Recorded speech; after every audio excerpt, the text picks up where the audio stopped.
Hi hello செஞ்சி junction மக்கள். இன்னைக்கு நம்ம வீடியோ என்ன பார்க்கணும், நம்ம செஞ்சிக்கோட்டை எதிரே அமைந்துள்ள இந்த சாதத்துல்லா கான் மசூதியை பத்தி தான் இன்னைக்கு நம்ம வீடியோல பார்க்க போறோம். இந்த மசூதி பாத்தீங்கன்னா 18ஆம் நூற்றாண்டு காலத்துல கட்டப்பட்டது.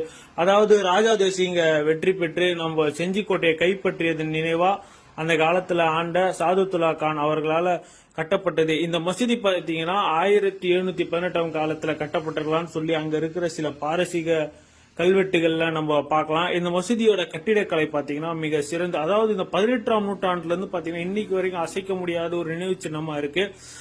இஸ்லாமியருக்கான நினைவு சின்னமா இருக்கு. இதுல பாத்தீங்கன்னா இஸ்லாமியர்கள் எல்லாருமே தொழுகைக்கு போற முன்னாடி பாத்தீங்கன்னா மசூதிகள்ல, அதாவது ஹவுஸ் போன்ற அமைப்பு எல்லாம் அமைச்சு மூஞ்சி கை காலெல்லாம் கழுவிட்டு போவாங்க. அதுல அந்த நீர் மேலாண்மையில பாத்தீங்கன்னா சிறந்து விளங்கியிருக்காங்க.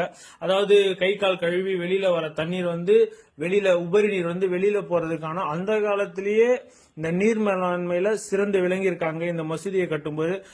அதுக்கப்புறம் பாத்தீங்கன்னா இந்த மசூதியில அந்த உபரி நீர்லாம் வெளியில போறதுக்கான எல்லா வசதிகளையும் பர்ஃபெக்டா பண்ணி எல்லாமே கரெக்டா பண்ணி வச்சிருக்காங்க. இதுல பாத்தீங்கன்னா ஒரு சிறப்பு அம்சம் பாத்தீங்கன்னா, இன்று வரை பாத்தீங்கன்னா ரம்ஜான், பக்ரீத் போன்ற பண்டிகையில தொழுகைக்காக இங்கதான் நம்ம செஞ்சில இருக்கிற இஸ்லாமிய சொந்தங்கள் இத பயன்படுத்துறாங்க. இஸ்லாமியர்கள் எல்லாருமே பாத்தீங்கன்னா தொழுகைக்கு முன்னாடி பாத்தீங்கன்னா பாங்கு சொல்லுவாங்க. இந்த பாங்கு அந்த காலத்துல இந்த ஆடியோ சிஸ்டம் இந்த மாதிரி எல்லாம் எதுவுமே இல்ல, மைக் செட்டு அந்த போல இல்லாதால அந்த காலத்திலேயே